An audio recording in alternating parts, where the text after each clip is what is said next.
Hey guys, welcome back to my channel. It is wrap up time again, and I'm going to talk about the books that I read in March.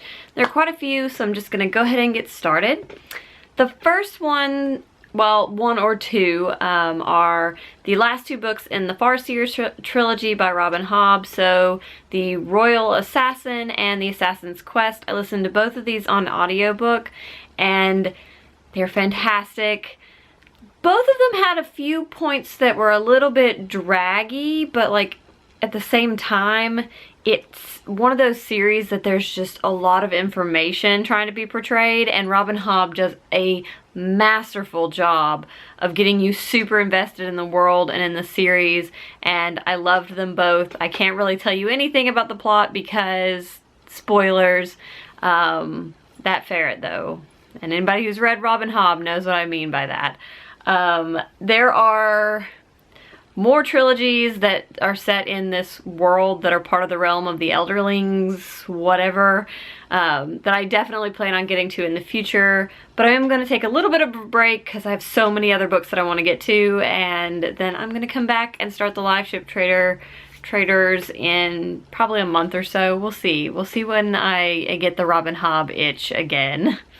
So the first physical book that I finished this month was Final Vinyl Days, which was a collection of short stories by Jill McCorkle. I have read one of Jill McCorkle's short story collections before. It was Going Away Shoes, and I loved that collection. This one was just okay. I really didn't feel like any of these were like standouts. I did sort of mini little reviews on my Goodreads, and I will link my status update page for this below if you want sort of a little input on which stories were the best, like how I felt about each one. And but overall it was just sort of okay. It's not something that I would suggest. Definitely not a starting point for Jill McCorkle. I think Going Away Shoes is a better place to begin with her. I also finished two Amorphous books this month. I finished book 2 and book 3. Book 2 is told by Rachel, and book 3 is told by Tobias. And these were, again, just as good as I remember them being. I love Tobias books, and I think I appreciate his plight a little bit more as an adult than I maybe did as a middle schooler. But basically, these are fantastic, and I am planning to continue on with the series. I have the next 2 books in the series, so I'm definitely probably going to pick those up this month, and then try to get my hands on more of them. I really want to finish the series because I never finished them when I was a teenager, and so I don't actually know how this ends, and I am curious to relive the books that I have read, but then continue on with some stuff that I didn't finish. I took a break between the two Robin Hobb books to listen to The Age of Miracles on audiobook, and I did really enjoy this. I would say the audiobook was just okay because the narrator wasn't really all that fantastic. I sort of felt like her voice was a little boring, but the subject matter of this is so interesting because basically it's a world where the Earth's rotation is starting to slow, and so you're seeing the effects that that would have on the environment and on people. And what was so fascinating about this is I felt like this really could happen. Like if the world were to slow down its rotation and suddenly our days are getting longer, and then you're going, you know, 48 to 60 hours with no sunlight or without night, how that would change the world we live in. And the part that I found so fascinating was sort of the real timers versus the clock timers and how that dynamic worked, because it felt very much like a lot of the like political divides we have in our society already.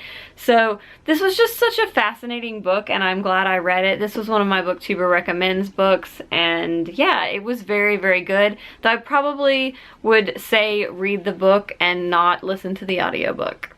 And then I picked up the Lilac Girls on my iPad. I got this through NetGalley for a honest review, and this was a really tough book because it deals with a lot of really difficult situations and a difficult time in our history or in the world's history. It's a book that takes place during World War II, and I talked about this in another video a little bit But basically it's 3 girls. One of them is a German, one of them is an American, and the other one is Polish, and it's around World War II, and it deals pretty largely with the Ravensbrück concentration camp, and it had a lot of things that you would expect when you are talking about concentration camps, and things that were very hard to stomach, and just, it was so heartbreaking to read about, and especially the things that went on at Ravensbrück, because if you're at all familiar with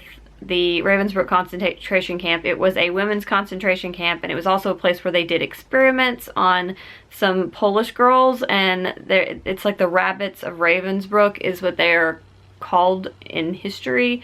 These are women that really existed, and I believe that the German and the American were both real people. The Polish girl is based off of another girl, like a real girl, but isn't actually her story. And the other 2 aren't really their stories, but it's fictional accounts of these 2 people. And it was just the way that their stories all came together. You could tell from the beginning, especially with the voice of the German girl and the voice of the Polish girl, that this was not going to end well, that this was going to be a very heartbreaking, tough thing, and it was, and it was interesting how the American point of view crossed over and came in. At first I wasn't really sure where she connected, and I thought her story seemed kind of out of place with the other 2 stories, but it all comes together in a very interesting way. It was definitely a good read, but one that's very tough to stomach a little bit, and I will say that it does have triggers for self-harm and for rape, so if those are things that you're sensitive to, this might not be the book for you. But yes, it was one of my better reads this month. And then the last book that I have to share with you is The Winemakers by Jan Moran. I did receive this from the publisher for an honest review. This is the 2nd book by Jan Moran. Well, she's written other things, but sort of in this kind of family, I guess, because she wrote Scent of Triumph, and the 2 books are in no way related. They're not companion books. They don't deal with the same characters, but they do have nice matching covers that look beautiful next to each other. But this is a story about a mother and a daughter who are winemakers, and it's about their relationship, but also about the secrets that they both keep. So it deals a lot with the things that the mom has kept secret from the daughter, and sort of family history and things like that.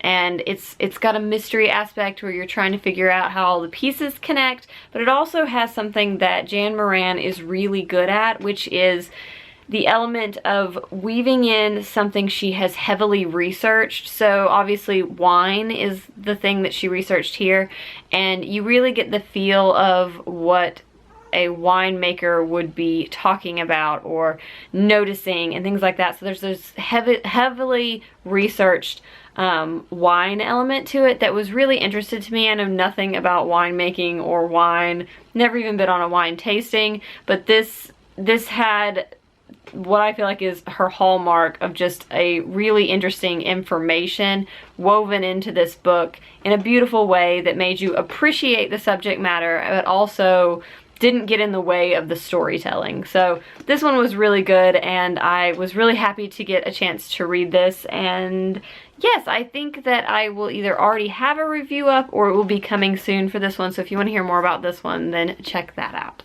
Alright, so my battery light is furiously blinking, so I'm going to have to cut this short, but I hope you guys are having a wonderful day, and I would love to hear what your favorite book you read in March was, and if you've read any of these, I would love to hear your thoughts, especially Age of Miracles. I know a lot of people have read that, and I would love to have a discussion about that in the comments because I was really fascinated by that one.